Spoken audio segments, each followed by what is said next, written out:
PUBG Mobile new Runic power mode is now available. The various runes in this new mode will grant you new powers. When you enter Spawn Island, you'll receive some effects from the runes. Choose your preferred rune out of the 3 choices to bring into the match. You'll need crystals to activate your runic powers, so you must search for and collect crystals during the match.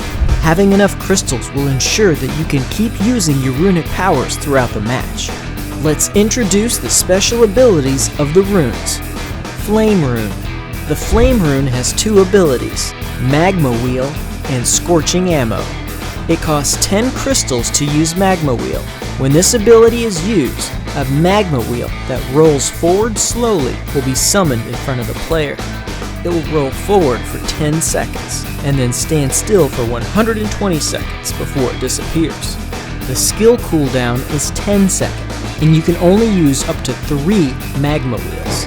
Magma Wheels deal burn damage to enemies they touch, and enemies will continue to take damage while they are burned. Magma Wheels have a certain amount of durability. Normal shots will decrease their durability until they're completely destroyed. Freezing Ammo deals 1.5 damage to Magma Wheels, and melee weapons deal 20 times the damage. It costs 5 crystals to use Scorching Ammo. When this ability is used, the player's ammo becomes Scorching Ammo that burns enemies hit and deals damage for a period of time. The ability lasts for 30 seconds and has a 15-second cooldown. The Wind Rune has 2 abilities, Wind Shelter and Wind Boost. It costs 10 crystals to use Wind Shelter, and the skill cooldown is 60 seconds. When this ability is used, the player will be protected by a protective barrier. Wind Shelter has a radius of 3 meters and is able to protect the player from all directions. Wind Shelter reduces the damage of bullets shot from outside the shield by 27%, but doesn't reduce the damage of bullets shot from inside the shield. Wind Shelter lasts for 55 seconds, but doesn't move with the player. It costs 5 crystals to use Wind Boost. The ability boosts the player's abilities for 30 seconds.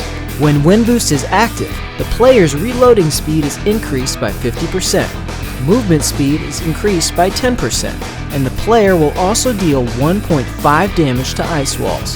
The cooldown of the ability is 60 seconds. Arctic Rune. The Arctic Rune has 2 abilities, Ice Wall and Freezing Ammo. It costs 10 crystals to use Ice Wall. When this ability is used, a 3x3 grid-sized ice wall is created in front of the player. The ice wall is made up of 9 blocks of ice, and each block of ice has its own durability. Each block of ice disappears when its durability is reduced to 0, but their disappearance does not affect the status and position of the other blocks. This makes it difficult for enemies to completely destroy your ice wall at once. Any player standing on top of the ground where the ice wall is created will be lifted up into the air by the ice wall. Players can also climb on top of the ice wall, or use the ice wall to climb to even higher places. This skill has a cooldown of 10 seconds, and the player can cast 3 ice walls at a time for protection. However, bullets that are reinforced by the Wind Boost skill will deal 1.5 damage to ice walls, and melee weapons will deal 20 times the damage. It costs 5 crystals to use Freezing Ammo. When this ability is used, the player's ammo becomes Freezing Ammo, and freezes enemies that are hit. The ability lasts for 30 seconds and has a 15-second cooldown. The freeze effect reduces the effectiveness of healing when players use recovery items. Freezing Ammo also deals 1.5 damage to Magma Wheels. Now that you've seen the above contents, which rune do you think suits you best? The Flame Rune that boosts your attacks? The Arctic Rune that boosts your defense? Or the Wind Rune that makes you more nimble and flexible? Use your exclusive runic power. Take part in the challenge to decide the strongest rune.